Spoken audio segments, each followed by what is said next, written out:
ایک صاحب کا سوال ہے کہ بیت الخلاء اور غسل خانے میں اٹیچ باتھ روم میں وضو کی مسنون دعائیں پڑھنا کیسا ہے؟ تو یہاں ایک بات یاد رہے کہ جب ہم باتھ روم میں داخل ہوتے ہیں تو بیت الخلاء کی دعائیں پہلے پڑھ کے پھر داخل ہوں گے۔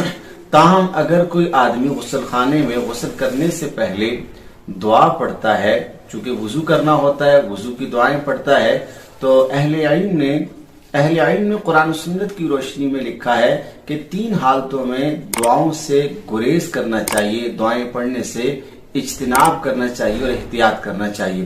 3 حالتیں کون سی ہیں؟ نمبر 1، برہنہ حالت میں جب آدمی ہو، آدمی کا سطر کھلا ہوا ہو، تو ایسی صورت میں دعائیں نہیں پڑھنی چاہیے۔ بیت الخلاء اور استنجا خانوں میں بھی دعا نہیں پڑھنی چاہیے۔ اور تیسری صورت یہ ہے کہ بیت الخلاء جیسی جگہ جہاں گندگی موجود ہو، بدبو آ رہی ہو، تو وہاں بھی دعائیں نہیں پڑھنی چاہیے۔ ایسی جگہوں میں دعا پڑھنے سے گریز کرنا چاہیے۔ ہاں، اگر اٹیچ باتھ روم ہے اور درمیان میں فاصلہ ہے، بدبو نہیں آ رہی، تو بعض اہل علم نے دعا پڑھنے کی اجازت دی ہے، تاہم بلند آواز سے نہ پڑھی جائے۔